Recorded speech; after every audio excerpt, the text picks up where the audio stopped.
I know, Chef. Getting off steam like that. Rather a punishing night last night. Didn't spot a time of motion study of my own. Redhead. Rather athletic.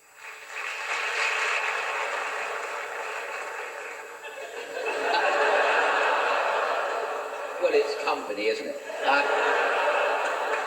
I walk it about with me. What are you laughing at? Something showing? Won't be much, whatever it is. Now, it was lovely. It's lovely to work with Russ again because we started off years and years ago in play. Because people often say to me, they say to me, "How did you start in the business?" People, say, "What made you decide to be a comedian?" Which is what I am.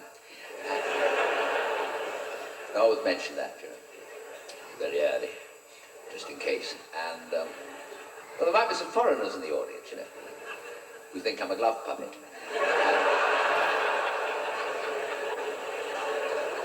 Or a Japanese waiter. Anyway,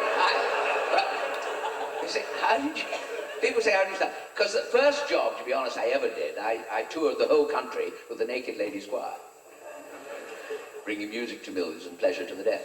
But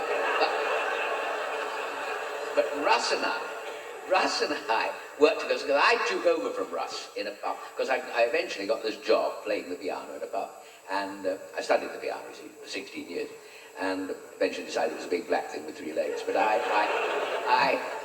got this job. To be honest, this piano back here is my property. I travelled it everywhere with me.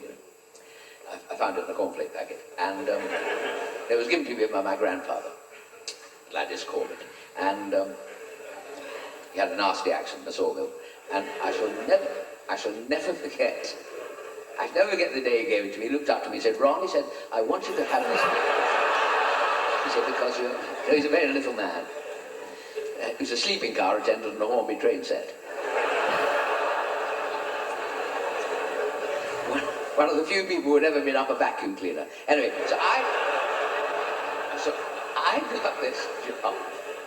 got this job. I ought not to be doing these sort of jokes. I had a letter at the stage show when I arrived saying, "Best wishes for the show tonight. Hope your material is not going to contain the usual boring references to your diminutive stature and lack of inches. Come off it. You're no different from the rest of us. Dudley Moore in Hollywood." Now, would you believe that?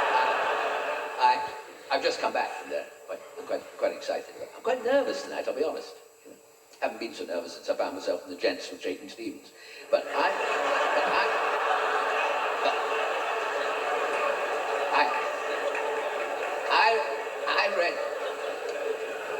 I read a statistic in a newspaper the other day, or was it the Sun,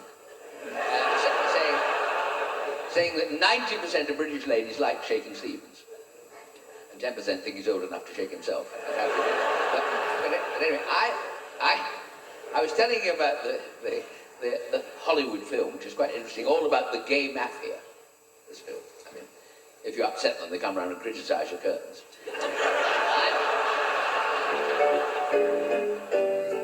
She's got a black and white coat, a black and white hat, a black and white doggy, and a black and white cat.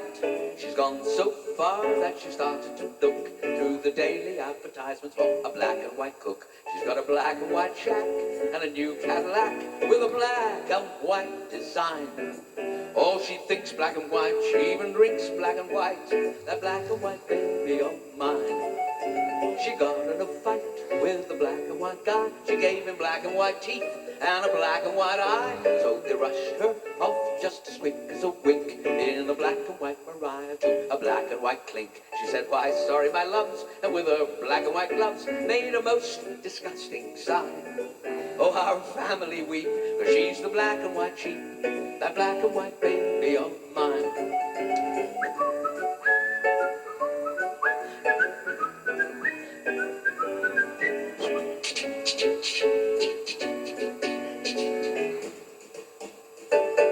She's got a black and white shack and a new Cadillac with a black and white design.